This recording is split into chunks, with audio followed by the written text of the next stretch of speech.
Hallo und herzlich willkommen bei Sugar Princess. Heute möchte ich euch ein wunderbares Rezept zeigen, schon für die Weihnachtsbäckerei. Wir fangen damit schon Anfang November an und meistens haben wir dann am Ende so 20 bis 24 Sorten. Meine Tochter und ich, wir backen da leidenschaftlich gerne, gerade für den Advent und für die Kinder, die sich so freuen beim Naschen.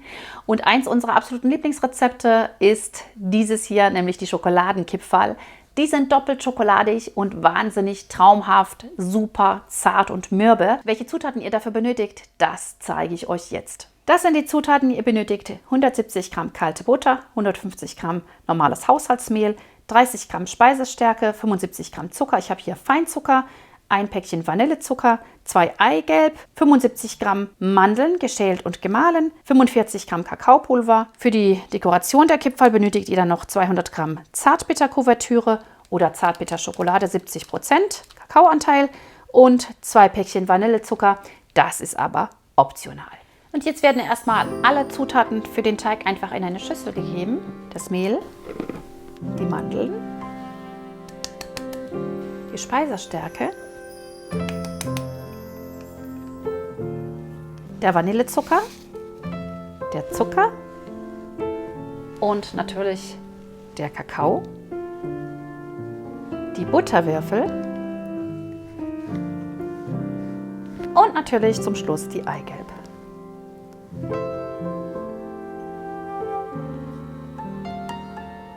Das Ganze wird jetzt mit den Knethaken des Rührgeräts miteinander verknetet.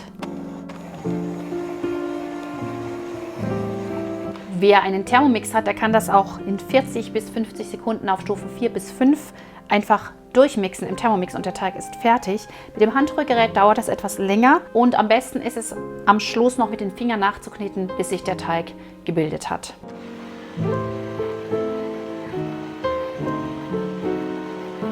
Und ich werde jetzt mit den Fingern weiter kneten. Die sollten natürlich sauber sein oder alternativ könnt ihr auch Handschuhe verwenden.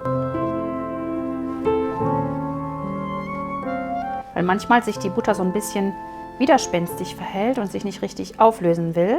Und das brauchen wir aber, damit der Teig sich wirklich gut verbindet.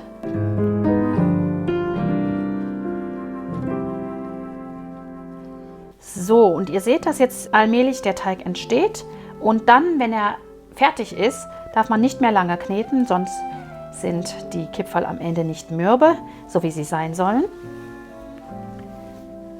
Und sobald so ein schöner Teigklumpen entstanden ist, könnt ihr diesen einfach abdecken und für 2 Stunden mindestens oder über Nacht in den Kühlschrank stellen.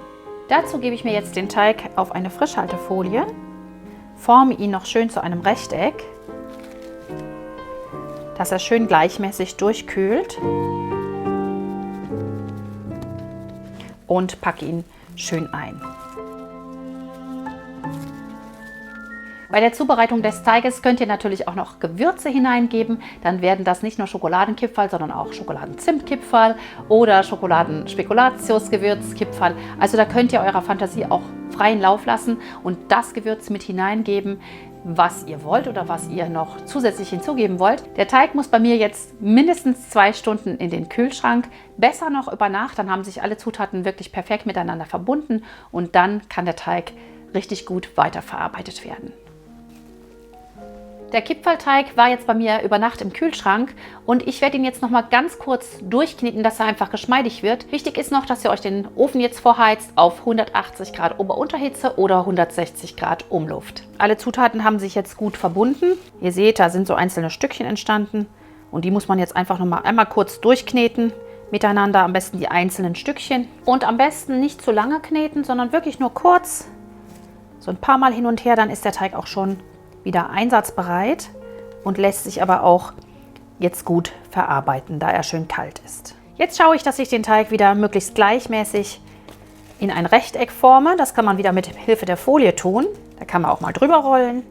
Dann wird er schön gleichmäßig.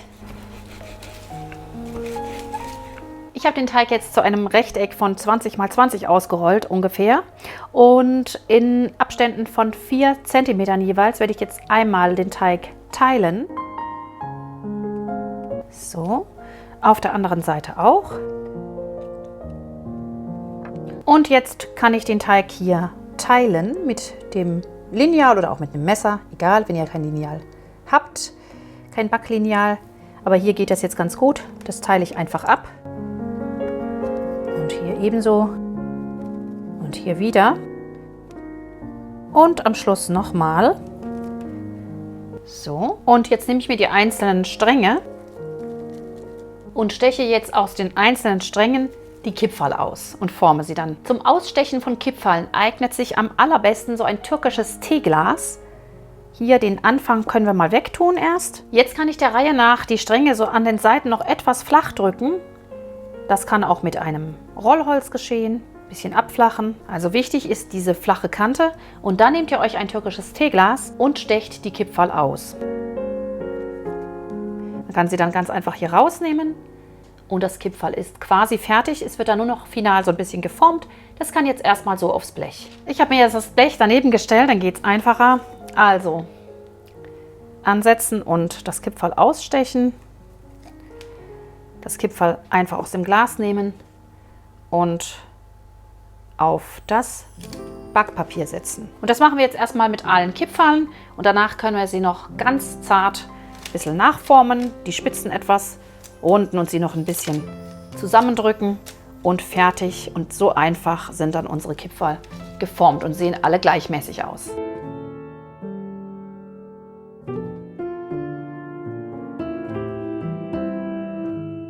Sollte das Glas irgendwie anfangen zu kleben oder hier etwas Reste dran hängen, dann kurz sauber machen und eventuell in Mehl oder Kakao tunken und schon kann es weitergehen. Wichtig ist jetzt, dass wir die Kipferl auch nochmal so ein bisschen formen auf dem Blech. Einfach nochmal zusammenbiegen, dass sie wirklich wie schöne Kipferl aussehen. Dazu braucht es einfach nur wenige Handgriffe und wir ersparen uns dieses mühsame Formen, weil die Kipferl eigentlich schon alle richtig toll aussehen. Und das mache ich jetzt mit allen Strängen. Einfach an den Seiten ein bisschen abflachen und ausstechen.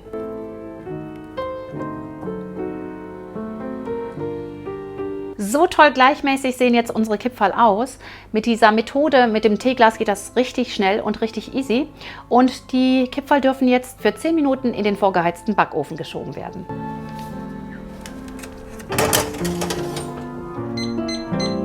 In der Zwischenzeit können wir uns schon den Vanillezucker mit dem Zucker mischen. Darin werden jetzt die Hörnchen dann noch gewendet. Wer das nicht möchte, kann das auch weglassen, diesen Schritt. Ich finde es ganz witzig. Und am Ende werden natürlich dann die Hörnchen noch getunkt in Schokolade. Da sind unsere schönen gebackenen Kipferl. Und die lassen wir uns jetzt einen kleinen Moment abkühlen. Und dann können wir sie gleich schon in unserer Mischung wälzen. Am besten ziehen wir sie dazu runter vom Blech, vorsichtig. So kann das Blech auch wieder abkühlen. Wir können die nächste Ladung backen. Und diese hier, sobald sie ein wenig abgekühlt sind und nicht mehr ganz so heiß, können wir sie hier tunken und dann erstmal beiseite stellen zum ganz auskühlen. Wie gesagt, ihr könnt diesen Schritt auch weglassen, wenn ihr lieber dunkel-schwarze Kipferl habt und euch der Zucker stört. Ich werde jetzt 2 Sorten machen, einmal mit und einmal ohne.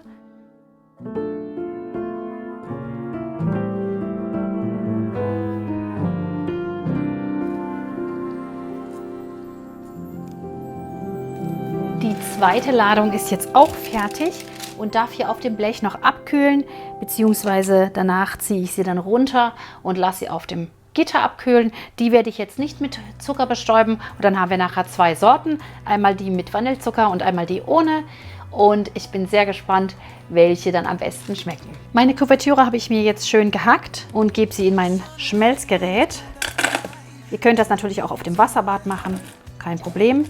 Dann darauf achten, dass das Wasser nur siedet, nicht kocht und den Topfboden nicht berührt. Das Ganze jetzt sanft schmelzen lassen und dann können wir unsere Kipferl auch schon damit dekorieren. Jetzt werde ich meine Kipferl in die Schokolade tunken und sie dann hier abtropfen lassen.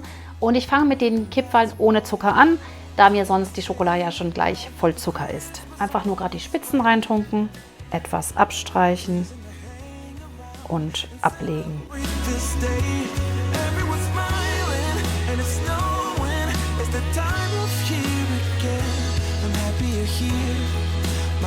Die erste Ladung ist fertig. Jetzt nehme ich nämlich noch die Zuckerhörnchen, die Zuckerkipferl und tunke die auch noch in Schokolade. Abstreichen.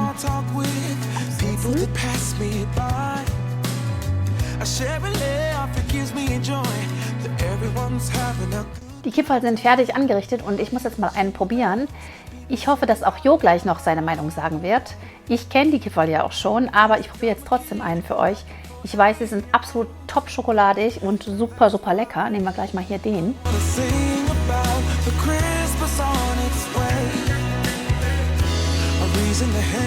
Jetzt kannst du die leckeren Schokoladenkipferl probieren. Ich bin gespannt, wie sie dir schmecken. Du kennst sie ja auch schon. Letztes Jahr hatten wir sie auch schon und das Jahr davor auch. Gut.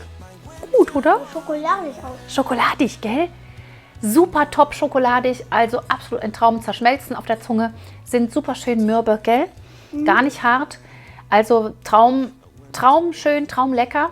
Guck mal, er isst gleich noch einen zweiten.